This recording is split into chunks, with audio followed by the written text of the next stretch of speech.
Да? Так, добрый день, уважаемые родители, педагоги, воспитатели.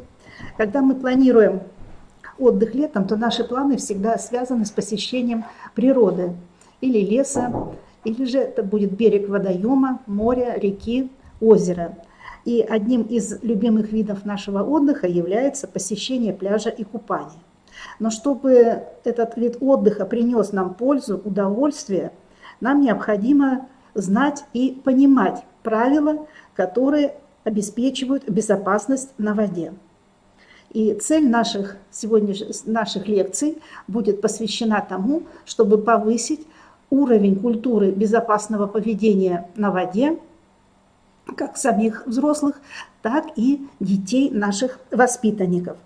В ходе лекций мы рассмотрим ряд вопросов. Нужно сказать, что у нас будет несколько лекций, 4, и мы с вами охарактеризуем, раскроем следующие вопросы. Как правильно подготовиться на пляж, как обеспечить безопасность детей при катании на лодке и водных аттракционах, как оказать первую помощь утопающему при различных механических травмах и после контакта с растениями и животными, с которыми можно встретиться на берегу водоема взрослым или детям. Итак, первая лекция наша будет посвящена вопросу, как подготовиться при посещению пляжа. Вопросы будут у нас следующие. Каким требованиям соответствует пляж с точки зрения безопасности? Какая водичка должна быть? Купальные какие принадлежности собрать для себя и для ребенка? Какие надувные средства для плавания имеются и в чем их достоинства и недостатки? И рассмотрим обеспечение безопасности на водных аттракционах. Итак, мы собираемся с вами на пляж. Что такое пляж? Пляж можно рассматривать как с географической, научной точки зрения, так и с социальной точки зрения. Пляж происходит от французского слова «ровная поверхность берега».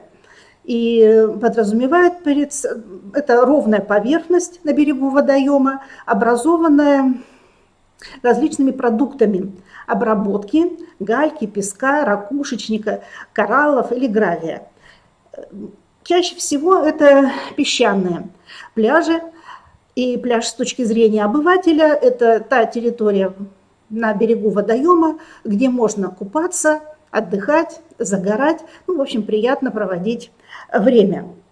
Но для того, чтобы отдых наш был безопасным, мы должны придерживаться ряда правил. И не просто слепо их соблюдать, а понимать, чем обусловлены данные правила. Всегда правила направлены на то, чтобы именно оградить нас от каких-либо опасностей.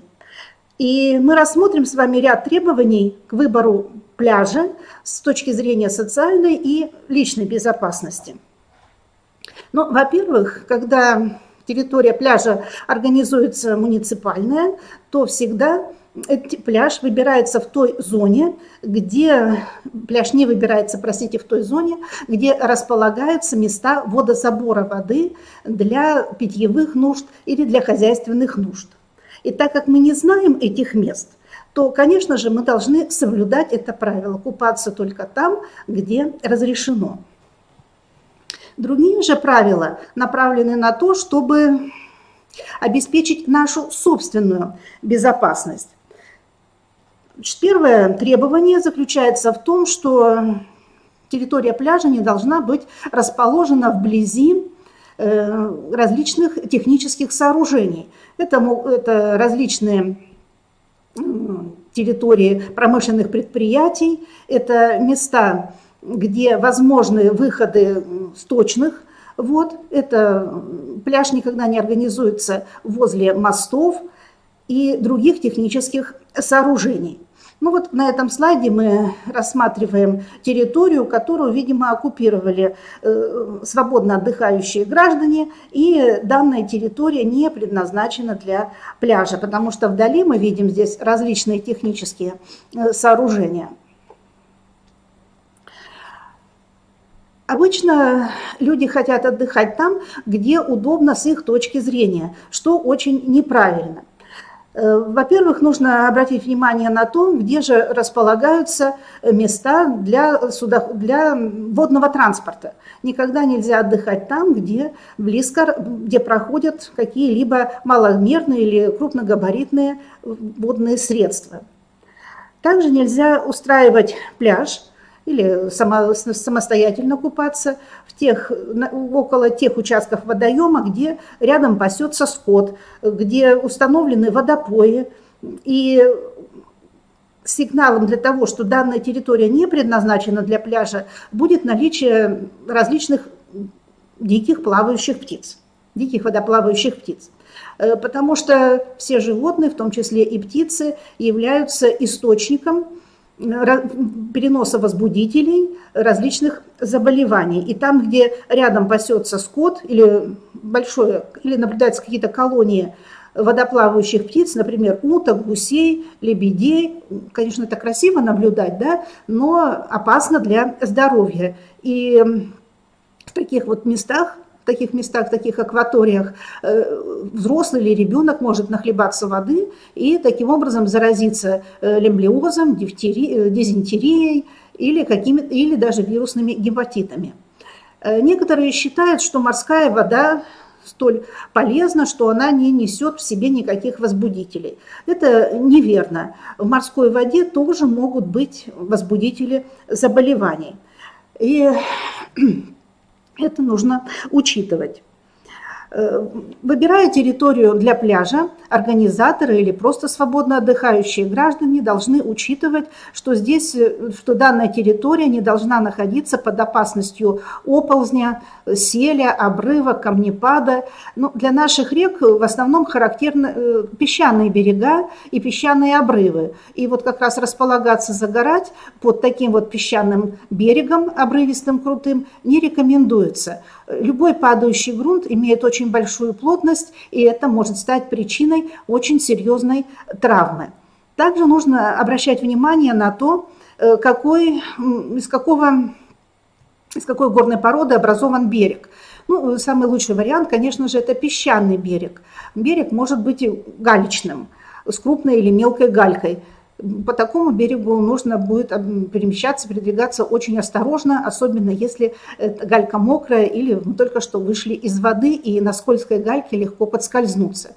Также легко подскользнуться на глинистом берегу. Глина плохо впитывает воду, и по глине человек, который только что вышел из воды, очень быстро скользит, можно упасть и, ударившись, получить травму. Но также, если берег глинистый, то тогда и проводить какие-то спасательные мероприятия тоже будет затруднительно. Пляж должен отвечать всем перечисленным требованиям. Ну и далее, конечно же, пляж должен быть хорошо освещен солнцем. Но не настолько, что укрыться негде. Но также обычно на муниципальных пляжах оборудуют различные места для укрытия, солярии. Ну, а если это пляж на берегу реки, то можно в качестве такого солнцезащитного средства использовать различную растительность. Ну вот так вот выглядит муниципальный пляж, который хорошо оборудован. Так. И очень важное требование – это, конечно же, информационные знаки, которые обязательно должны быть размещены на пляже. Вот, обращаем внимание на знаки, которые определяют территорию пляжа. То есть в данном случае вот этот вот знак показывает, что территория для купания, акватория, вот эта вот зона составляет 50 метров, где можно плавать. Есть также особые знаки, которые размещаются специально, обозначая места купания детей. В таком случае вот эта вот территория, такой вот детский лягушатник, да, он имеет промежуток где-то около 10 метров. Территория ограничивается сеткой или какими-то другими средствами ограждения.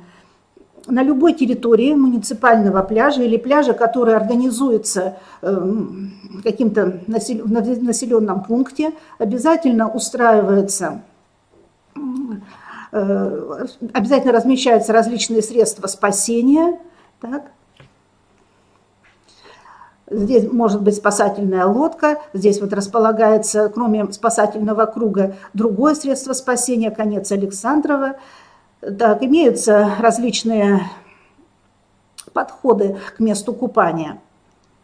Таким образом, мы можем сделать вывод, что территория пляжа организуется достаточно серьезно, и не все эти требования можно соблюсти, когда отправляешься на пляж самостоятельно и так называемым, простите словом, дикарем, и нужно все вот эти перечисленные мной требования обязательно учитывать. Отправляясь на пляж, также необходимо брать с собой медицинскую аптечку. Если место отдыха организовано, то у спасателей всегда имеется своя медицинская аптечка. Но когда отправляется на отдых семья, где могут быть дети разного возраста, бабушки и дедушки, да и сами родители порой имеют какие-то сопутствующие заболевания, то желательно иметь и свои какие-то уже апробированные медицинские лекарственные препараты и средства. На пляже необходимо обеспечить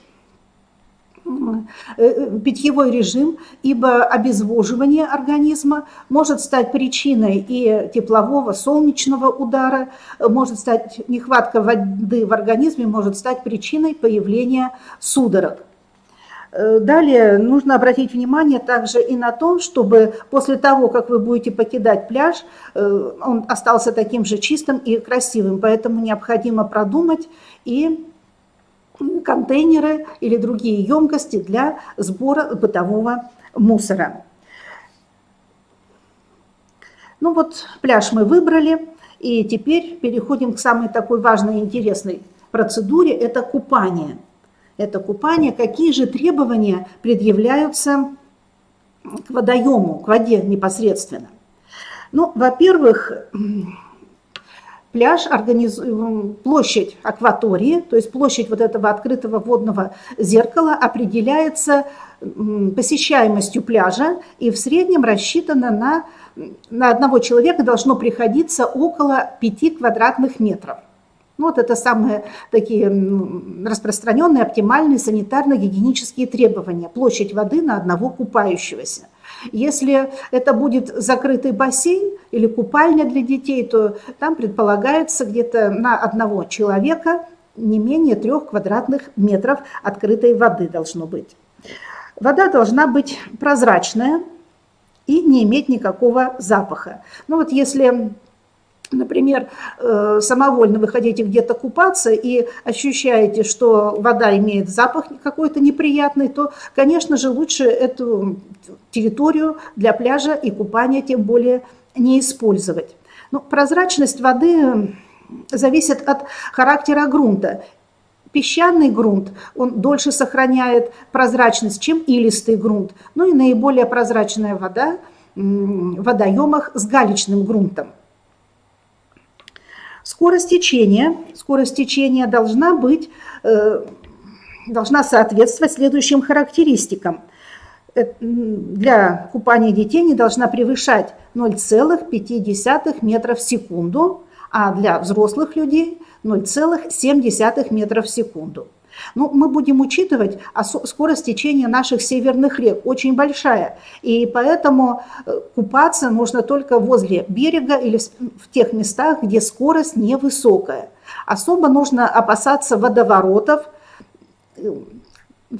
которые возникают в силу неровности грунта, перепадов высот в реке, и здесь скорость течения очень большая. Водовороты вдоль берегов рек случаются крайне редко, только на середине реки где-то. И поэтому вспомним другое важное требование, что не заплывать далеко. Это в силу ряда причин. Во-первых, вот можно попасть в такой водоворот, или когда река будет менять свое течение. И в таком случае даже порой опытному пловцу очень трудно выбраться из такого водоворота. Там, где вода, там, где мы хотим купаться, не должно быть выхода грунтовых вод. Нужно отметить, что грунтовые воды всегда очень обладают низкими температурами по сравнению с водой возле в тех местах, которые предназначены для купания.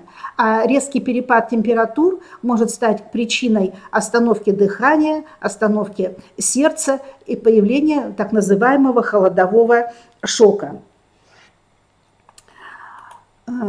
Территорию пляжа нужно ежегодно обследовать. Ну, например, вы решили отдохнуть там же, где отдыхали в прошлом году. Место хорошее, почему бы не отдохнуть? Но обязательно перед этим нужно проверить характер дна, потому что река может уровень воды в реке может измениться, или повыситься, или понизиться. За определенный период времени, за длительный период времени к этому месту могут быть принесены течением различные объекты, предметы, которые могут быть угрозой для купальщика. Границы акватории пляжа и водоема, где разрешено купание, всегда ограничивают вот такими вот буями оранжево-желтого красного цвета. И мы теперь понимаем, почему дальше этих буев заплывать нельзя. Потому что там скорость течения реки большая, потому что там могут быть водовороты, потому что там температура будет намного ниже, чем температура воды возле берега. И запомним, что дети должны всегда купаться, находиться в воде рядом со своими родителями.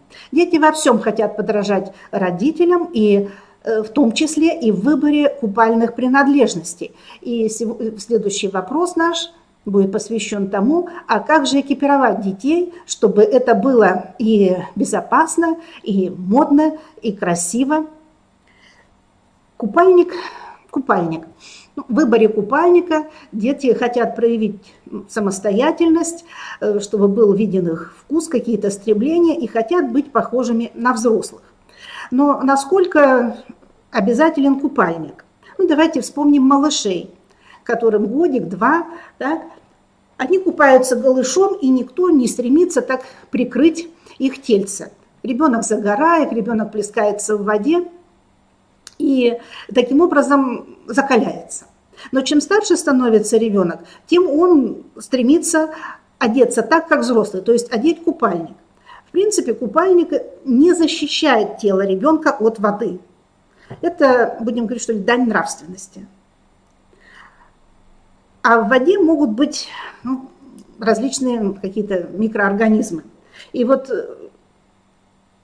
если после того, как ребенок искупался в купальнике или без купальника, наблюдаются какие-то раздражения на коже, появляются какие-то слизистые выделения из гениталиев, это указывает на то, что у ребенка низкий иммунитет и указывает на какие-то возможные проблемы с мочеполовой системой.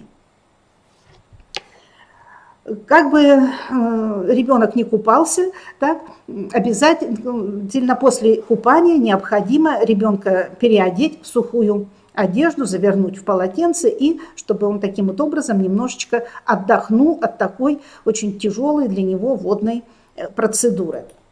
Следующий атрибут непременный – это головной убор. Головной убор должны носить все, и взрослые, и папы, мамы, и, конечно же, дети. Головной убор должен быть удобным, светлого цвета, для того, чтобы отражать световые лучи, и таким образом голова ребенка не будет перегреваться. Дело в том, что в волосистой части головы располагается очень много кровеносных сосудов, а кровообращение играет очень большую роль в теплорегуляции организма. Следующий атрибут – это аквашузы или же акваобувь. Сейчас акваобувь становится очень актуальной в связи с тем, что порой пляж очень сильно загрязняется. И с точки зрения гигиены, чтобы не подхватить какие-либо грибковые заболевания кожи и ногтей, рекомендуется иметь акваобувь. Я не буду сейчас рассказывать, какая она может быть, из каких материалов, так, но она может быть самая разнообразная, это будет определяться и какими-то своими личными пристрастиями, это будет определяться и характером грунта пляжного и какими-то другими особенностями. Но обращаем внимание то, что она должна всегда защищать ребенка и взрослого в том числе от травм, которые могут быть получены при перемещении по каменистому дну, например, или песчанистому грунту, ракушечнику. Отдыхаем там, где имеются кораллы, есть кораллы, и кораллы очень жесткие, твердые и могут повредить кожу. Разные есть варианты акваобуви, и ребенок может принять участие в выборе любой какой-то для себя пары. Конечно же, как посоветуют родители. Следующий атрибут – это купальные шапочки. Шапочки предохраняют волосы от намокания и таким образом способствуют сохранению теплообмена в голове. Но также нужно отметить, что купальная шапочка препятствует налипанию волос на лицо, на глаза. Это тоже один из элементов безопасности. И защищает волосы от воздействия, от химического воздействия воды. Я сейчас имею в виду морскую воду. Морская вода повреждает волосы, она делает их сухими и ломкими. Но когда ребенок искупался, то после купания шапочку можно, не то что можно, ее нужно снять, и тогда головка ребенка отдохнет и не будет перегреваться уже на берегу под солнцем. Другой атрибут, который еще детки любят, это очки для плавания. Очки для плавания вообще сближает ребенка с аквалангистом.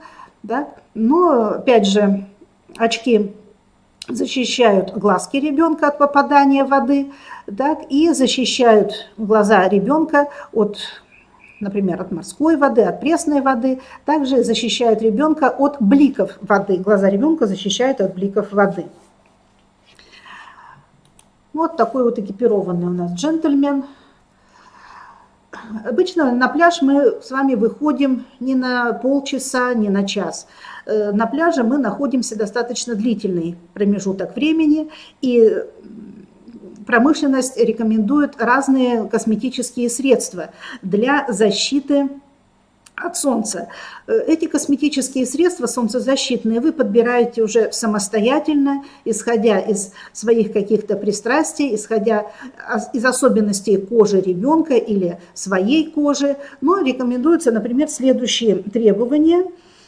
Как, например, если вы купаетесь, то вот это средство можно наносить повторно через 40 минут, а если просто загораете, не погружаетесь в воду, то тогда косметическое средство можно обновлять примерно через 2 или 3 часа. Но нужно всегда обращать внимание на аннотацию к этому средству, которая размещена на флаконе или на баночке. И тогда на кожа не будет сгорать и будет обветриваться, и получится хороший загар. Кроме купания, излюбленное занятие детей на берегу – это постройка замков из песка. Так вот, оказывается, что не рекомендуется детям закапываться в песок. Нельзя вот так закапываться. Почему? Все дело в том, что на пляже дезинфицируется все. Это шезлонги, это топчаны, так, другие какие-то объекты общего пользования, да? Но вот песок не дезинфицируется. А на глубине, где-то около 5-6 сантиметров, создается очень хорошая питательная среда для размножения бактерий. Песок хорошо прогревается. Так, там достаточно внизу влажно, и вот в этой теплой влажной среде размножаются различные бактерии. Ну уж если мы искупались вот так вот, закопались с головой в песок, то, конечно же, после того, как все эти процедуры уникальные закончились, необходимо обязательно ребенка обмыть водой, ну, например, из леечки, из бутылки, которую вы заблаговременно с собой взяли, ну или на общественных пляжах должны быть душевые кабинки сооружены, и вот как раз после купания, после игры в песок, так, нужно ополоснуться, переодеться и заняться какой-нибудь спокойной игрой.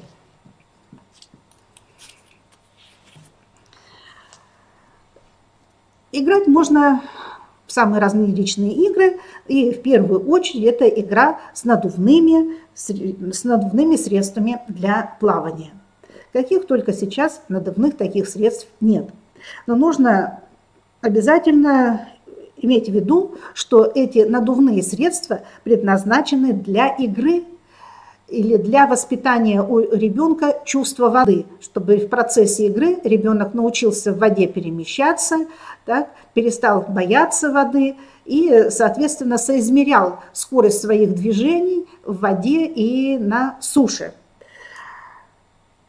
Наиболее распространенные средства для игры надувные – это мяч, это плавательный круг, так, а уже для приспособления для плавания это нарукавники, матрацы, спасательные жилеты, надувные жилеты. И вот нередко родители думают, что если ребенка снабдили вот такими вот средствами, то он будет тебе спокойно плескаться на воде, и таким образом он защищен от всяческих опасностей. Вот это вот очень опасное такое убеждение, опасная ошибка. Как бы ребенок умел плавать или не умел плавать, если у него имеется вот это вот надувное средство, нужно обязательно быть осторожным, потому что вот эти вот надувные плавательные средства, они не на 100% надежны. Ну, во-первых, они изготовлены из склеенных полос материала поливинилхлоридного, и вот эти вот швы, склеивающие места, они могут разойтись. Далее, все средства надувные снабжены клапаном поддува. Клапан поддува может раскрыться или произойти какая-то другая непредвиденная ситуация, и воздух начнет выходить. Кроме того, вот эти поливинилхлоридные надувные средства достаточно, если низкого качества, они могут швы могут разойтись на солнце. Так. Если взрослые будут использовать вот эти детские надувные средства для того, чтобы на них полежать, так, то тоже швы могут разойтись уже под тяжестью взрослого. Поэтому если это детское надувное средство, то пусть оно принадлежит ребенку. Как правильно выбрать средства для плавания? Ну, во-первых, нужно обратить внимание на аннотацию, чтобы было написано, что это средство выполнено из поливинилхлорида, то есть из ПВХ. Это средство, этот материал уже закреплен санитарно-эпидемиологическими требованиями. Кроме того, он достаточно хорошо переносит перепады температур. Так, удобно хранить такие средства, выпустив из них воздух, и хорошо транспортировать. Но, значит, на что нужно обратить внимание, чтобы ребенок с удовольствием играл такими средствами? Во-первых, швы не должны быть достаточно острыми и жесткими, потому что порой даже можно повредить кожу ребенка о такой шов некачественный. Далее, запах краски. Это уже вообще никуда не годно, если покупаемое вами поливинилхлоридное средство для плавания пахнет. Еще хуже, когда начинает краска слезать. И вот эти вот признаки, они сразу же указывают на то, что изделие низкого качества, и ребенку неприятно такими средствами играть.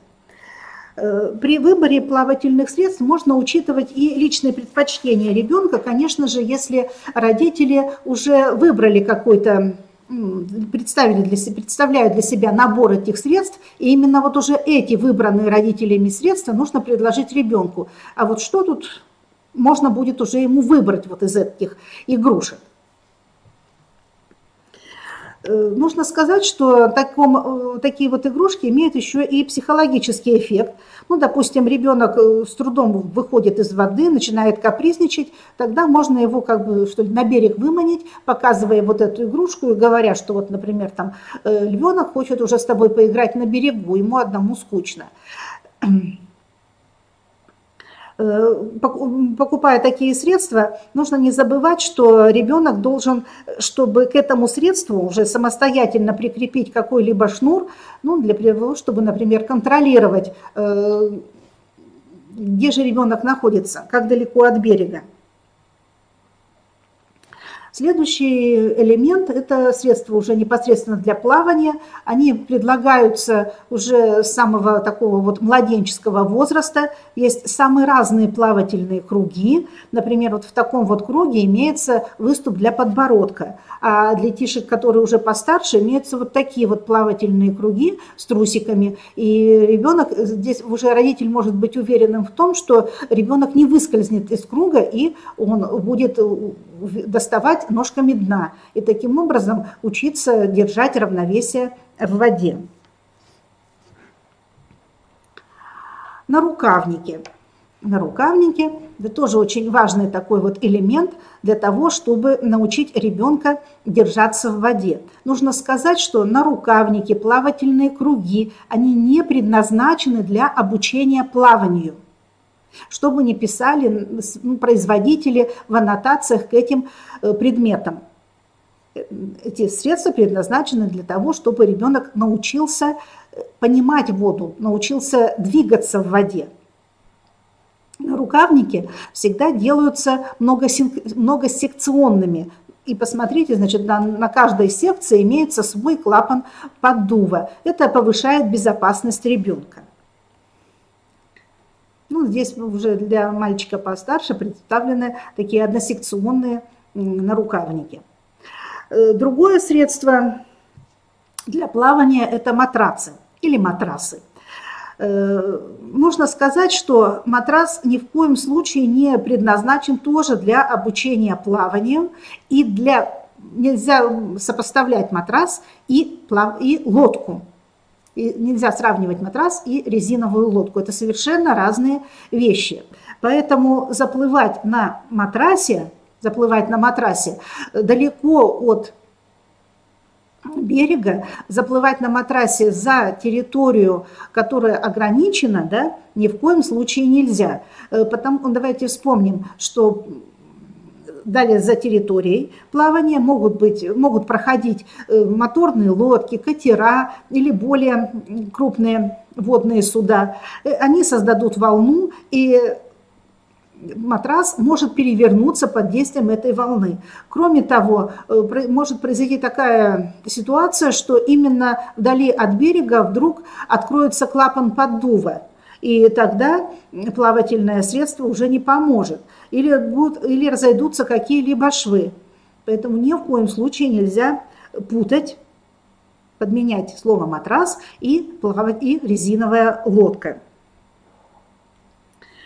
В любом случае, если дети с родителями отправляются в такое вот микроплавание на лодке, на весельной лодке, на матрасе, на водном велосипеде, то ребенок должен обязательно быть снабжен вот таким вот надувным жилетом, тоже многосекционный, и имеются таких жилетов различные приспособления, в том числе, например, чтобы поддерживать шею ребенка. Жилет должен плотно облегать тельце ребенка, но не пережимать тело. Ну, как можно проверить, насколько подходит жилет для ребенка? Ну, например, берут за плечи, и можно так немножко слегка приподнять ребенка и потрясти. Если дитя не выпадает из жилета, значит, все хорошо. Тогда можно отправляться в такое вот небольшое путешествие. Итак, надувные средства для игры, для плавания очень хороши, удобны, но обязательно, напоминаю вам, под присмотром взрослых родителей. Даже если ребенок плавает, ну, например, в бассейне возле отеля или в бассейне около дома, около частного дома, все равно на ребенке будет, да, какое-то защитное вот это вот плавательное средство, и обязательно должен наблюдать родитель. Иногда бывают такие вот, можно услышать перепалки, я сама была свидетелем таких вот перепирательств между родителями и некоторыми взрослыми. Ну вот, например, в бассейне при отеле девочка купается, да, на ней есть вот такой вот спасательный жилет. Но как-то она очень свободно сама купается, плавает, и никто за ней не смотрит. Я позволила себе сделать замечание, мол, чей ребенок вот так вот плавает? А что вы тут вот мешаете? Да? Вот у нее есть жилет, и она свободно купается. Такого вот быть не должно.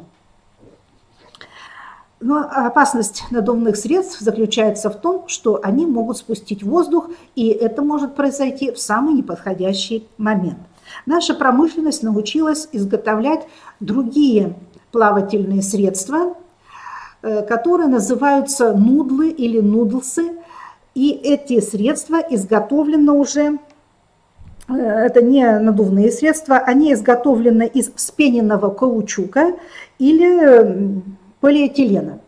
Такие вот нудсы, или нудлы я буду говорить, они могут быть рифлеными, гладкими. Так, их длина самая различная, от 70 сантиметров до 1,5 метров, диаметр от 4 до 7 сантиметров. Нудлы, в чем прелесть нудлов?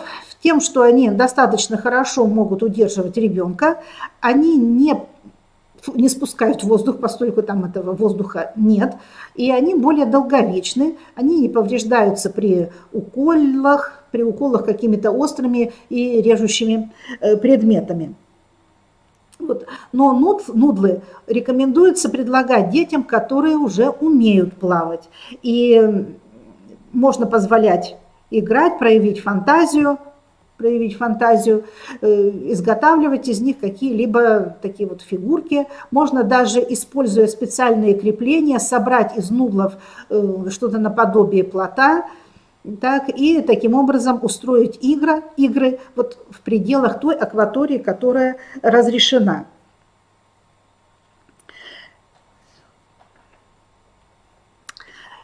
Итак, различных плавательных средств очень много, и они выбираются в зависимости от того, насколько ребенок, каков возраст ребенка и насколько он обучен уже держаться в воде и умеет или нет ребенок плавать. Ну, средства плавательные самые разные могут быть, и вот тут можно даже показать, как проявили такой вот креатив и изготовили нечто подобное такое вот спасательного жилета из пустых бутылок. Покидая пляж, не забываем все ненужные вещи, весь мусор за собой убрать.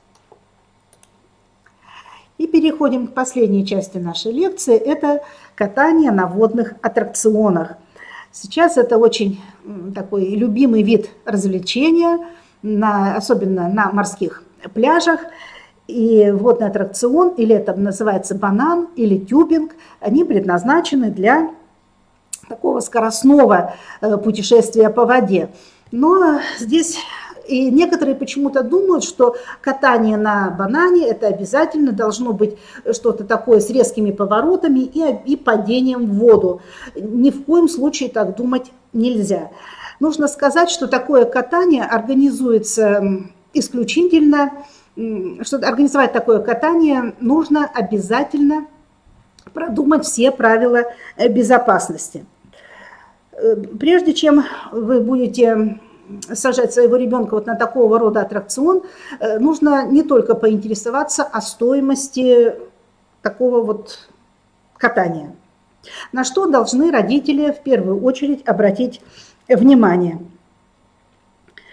Ну, во-первых, нужно сказать, что такое средство должно быть транспортируемо обязательно катером.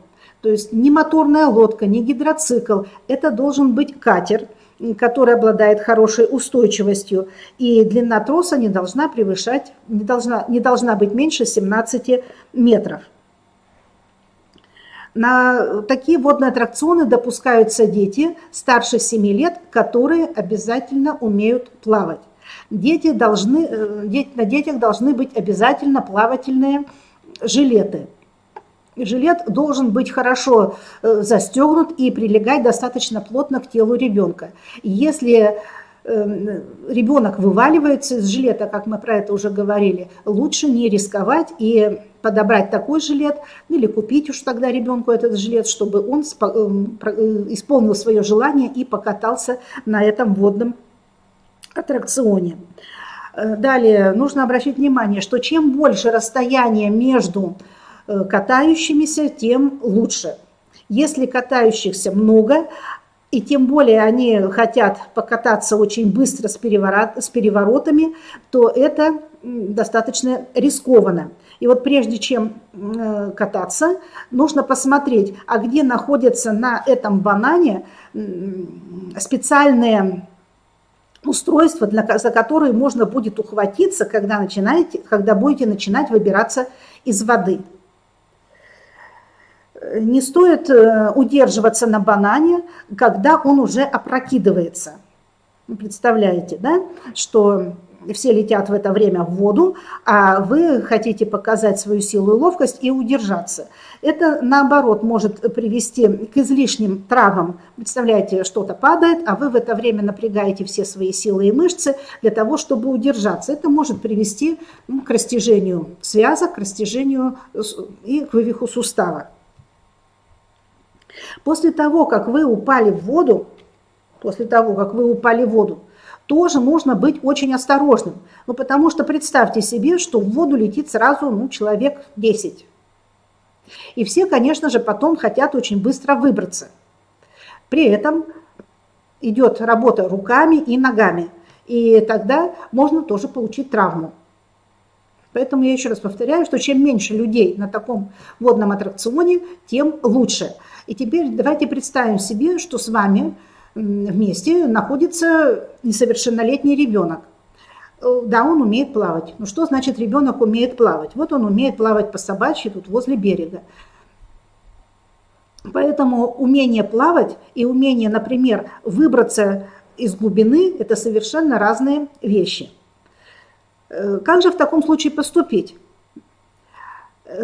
Чтобы ребенок получил удовольствие, чтобы ему было интересно, пожалуйста, соберите такую вот компанию родителей, у которых дети небольшие, так, младшего школьного возраста, например, да, договоритесь, какой тип катания вам нужен. Например, можно просто спокойно отъехать от пляжа, да, и пока банан спокойно стоит, покупаться в открытом море под вашим чутким руководством, под вашим наблюдением. Поверьте, это тоже очень прекрасно. А вот если вы хотите, если кто-то, например, желает кататься вот таким вот образом экстремально, то, простите, лучше с ними уже не садиться.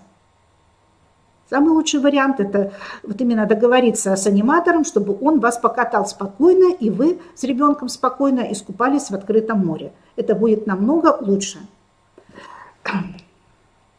Следующий вид водного аттракциона – это тюбинг, катание на водной ватрушке или таблетке. Как видите, на кадре показано, что это тоже небезопасный отдых. Дело в том, что катер разгоняется с очень большой скоростью, создается волна, и ватрушка, давление которой на воду, в силу того, что там ограниченное количество человек находится 1, 2 или 3, она может просто-напросто перевернуться, и катающийся, соответственно, выпадет в воду. Так, вот, посмотрите, пожалуйста, такие вот кадры замедленной съемки. Здесь взрослые уже женщины показаны, какой эффект они испытывают, да, какие эмоции. А если это будет ребенок? Рассматривался вот такой вот случай, что катер разогнался так сильно, что ватрушка подпрыгнула на волне, и женщина женщину выбросила на высоту 6 метров. И она, упав с высоты 6 метров на воду, сломала ребра. Нужно помнить, что вода обладает очень большой плотностью, и, соответственно, удар о воду будет достаточно сильным. Подведем итог. Итак, чтобы отдых наш был безопасным, принес максимально много удовольствия, необходимо соблюдать ряд требований, которые разработаны с учетом многочисленных факторов, и соблюдение этих правил поможет сделать наш отдых безопасным. Всего доброго. Спасибо за внимание.